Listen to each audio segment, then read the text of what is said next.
In this series, we've been exploring the relationship between a Christian perspective and a Buddhist perspective, particularly with regard to the topic of joy and happiness in life. One of the things, of course, that works against joy and happiness is our fears. One of the constant echoes we see in our Christian scriptures, for example, is Jesus saying, "Do not be afraid, fear not." We see this reflected also as well, of course, in the Hebrew scriptures and in other scriptures. The idea that we need to overcome fear. Fear is normal. We certainly are going to experience fear a lot in our lifetimes. Different situations cause fear. For example, a lot of times, we have this idea of, will I survive in certain situations? And in certain situations, in order to survive, we do need some realistic fears.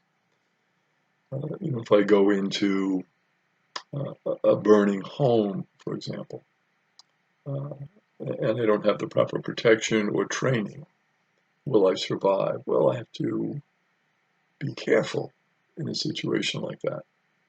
I have to make sure that I don't be overcome by the smoke, that type of thing. There are certain situations that you're not going to want to go into that might seem threatening. So fears are perfectly normal for us, and we have to cope with those fears. For example, getting a death threat. We have to evaluate and say, well, is it realistic? Is this person just kind of spewing this? Well, I'm going to kill you, and they're just angry at us about something. Or is it something that is realistic, where this person is armed, they're dangerous, they're maybe not psychologically stable? Police officers, of course, are confronted with this all the time. When they stop somebody for a violation of the law, is that person going to be armed? Could they take out a gun and kill me? I have to be careful. One of the things that we are talked about a lot today is de-escalation, training in how to bring the temperature down in a certain situation where people are emotionally involved and upset, and how to kind of talk them down and calm them down would be important. So those fears are important fears. For example, there are people who don't want to stand by a window if there's a light by it, because again, somebody might see me and could create a dangerous situation.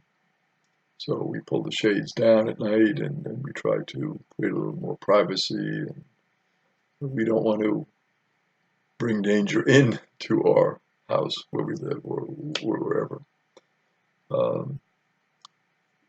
For example, also you're flying in an airplane and you hear this noise, and you can tell maybe it's, by the sound that this propeller has been damaged, and are you going to make it to your landing safely? Are the other engines going to be able to counterbalance this one that is damaged? Uh, all of these things create fear in us, and it's a realistic fear. Something could happen to us. And so fear, a normal part of our life. And so to kind of balance with fear, we have the concept of, well, courage. What is courage? Courage is really defined not as the absence of fear, but a triumph over fear. So courage is acknowledging, yes, this is a dangerous situation. This is a difficult situation. I'm aware of the difficulty. I'm aware of what could happen. But I'm going to take the steps necessary to overcome that, both within me and realistically within the situation, and I am going to face it, and I'm going to do my best to master the situation in a safe and effective manner. And that is courage. It's acknowledging there are difficulties, but I can overcome those difficulties, and asking God, obviously, for the strength to do that. Sometimes in a certain situation, we feel a lot of fear. And what we try to do is put on a mask to overcome that fear. Sometimes it can be a mask of boldness where we're just like, I am going to triumph over this fear. And so we steel ourselves against it. And so the brave man is and woman is not the one who does not feel afraid, but who recognizes the fear and conquers that fear. And this can lead, obviously, to some very stressful situations and encounters that we might have. And really, what causes the most stress in us? This is now from the Buddhist perspective. Buddhists would say that our stress is caused by two realities. The first is our expectations in a certain situation. We think we should be at a certain level, and so we have an expectation about where we should be at. And the second element in terms of causing stress is our ambition. For example, at work, we can be very ambitious to achieve a higher level. And this can go hand in hand with our expectations. We might expect a certain promotion, so we work hard to get that promotion. And we can put an additional stress on ourselves to achieve that. So from a Buddhist perspective, when we take away those ambitions, when we take away those expectations, and just simply live in the moment and do our best in that moment, and what follows will follow. It takes away the stress.